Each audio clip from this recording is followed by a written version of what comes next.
There is one area I just really want to talk about quickly. How many people here work in the corporate industry and maybe sit down a fair bit? Yeah, or drive for a long period of time or something. Yeah, so yeah. So basically, when we're sitting down, we're doing something that goes against our evolutionary being. We are biped locomotive being. What I mean by that is we were designed to be on our feet pretty much all day. We're designed to run, throw, and walk. We're not designed to sit down. Sitting down is actually a really painful exercise for us, right? The only problem is that once we sit down, we get to work and your boss is at you, you need your coffee, you've got to do all your stuff. Your attention is well beyond your body. You're thinking about everything you've got to do that day, and the last thing you're thinking about is your body. So there's no, for me, when someone comes home from work and they're like, oh, I've got a sore back, or and they're sitting down on the couch and they start eating and they're sore, all of a sudden their attention has basically gone to their body because now they're relaxed. But that pain was there from the get-go. From the minute you started sitting down at work that day, you were already in pain. You just had too much other stuff to attend to and you weren't feeling that pain. So it's quite a subtle pain, but you're fidgeting, right? And you probably, if you're aware of it, you'll notice you're fidgeting, you'll notice you're always moving, you notice you're kind of yawning, you're doing all these things to sort of get out of that rut of sitting down. Sitting down is, you probably all heard, the new smoking disease. Yep. It has a massively detrimental effect on our bodies, from metabolism to function to mobility, all these sorts of things. There's one area, and you can use a ball or you can use the end of a dumbbell or anything like that. You've all heard of the ITB band? Yep, right. So we generally don't want to roll on that. It's a thick piece of connective tissue. It could hold a truck up, basically. It's just this massive long band.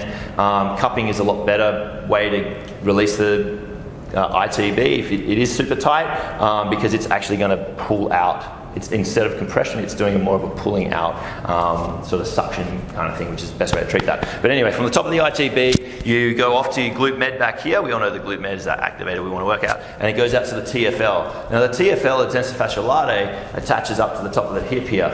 And when we sit, that gets super tight.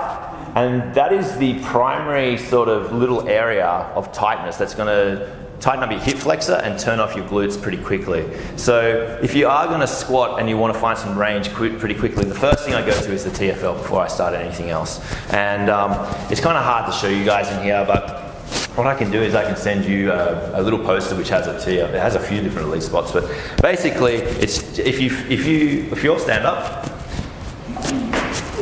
and you get to your hip bone here, and you'll feel the femur insert into the hip in there, and it's just in this range here. And if you press on that, you're going to go, yeah, I can feel that sore. You should feel it. You guys are pretty mobile today, so you might not be too sore. Most people are going to feel pretty sore straight away. So, and don't get it confused with the rectus femoris, which is in the front here. And that one is what crosses the knee and the hip joint, can get pretty gnarly as well. And that's why we work on it down here, because of the line of pull. So it's just off front and side in there. And basically, if you wanted to work on it, I'll do it on my left side, you just get a little ball, you'd stick it in that. Oh, it sucks.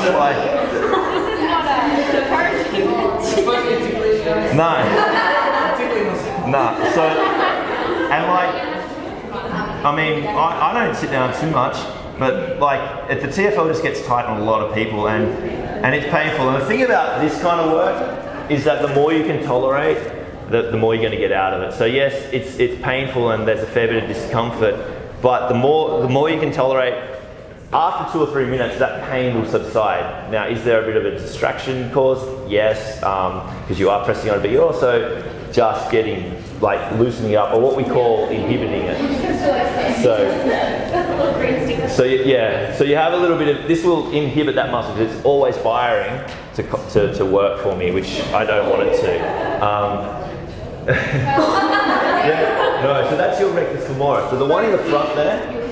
I get confused because I think it's like. Yeah, your rec fem. So, and that's another sore area, but the actual muscle of the rectus femoris, which is the only hip flexor across the hip and the knee, the line of pull of that is actually down towards your knee. So if you get a lot of knee problems, especially if you're squatting or something, often go searching for your rec fem in here and use these balls, and 2 or 3 minutes, especially even after a workout if you've got sore knees, jump on that. It's going to release a lot of that tightness in the line of pull.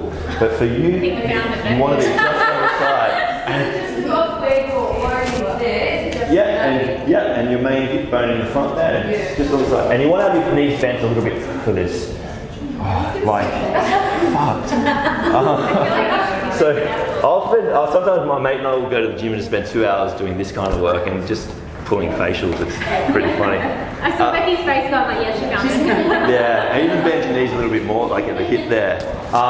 So that's the main part. If you have tight shoulders, then you want to get the ball working in those shoulders, yeah?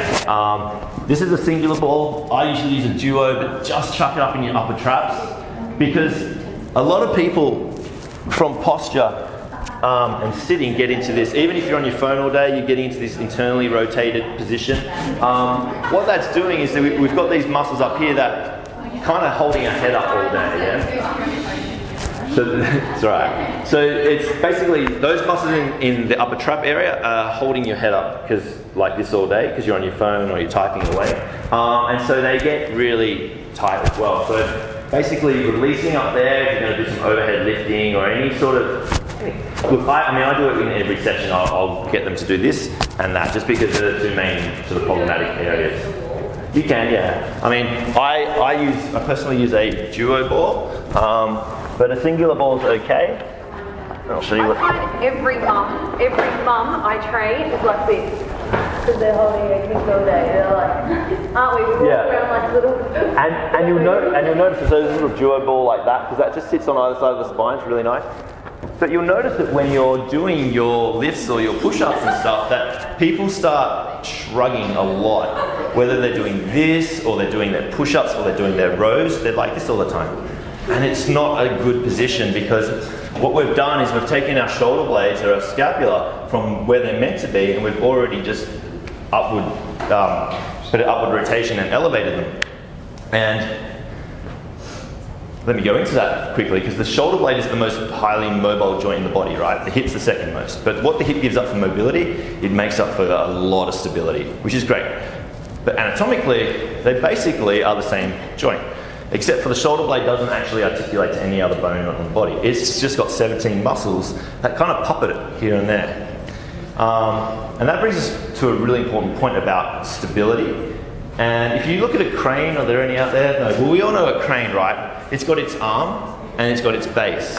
Now, imagine if that base was sloppy. What would the arm do? Just flop around? It wouldn't really work, right? So imagine if your core is sloppy and our arms are working, but our core is sloppy. And this is so common. And that's why looking after your pillar, which is your hips, your core, and your shoulders for stability, is super important. The shoulder blade as well.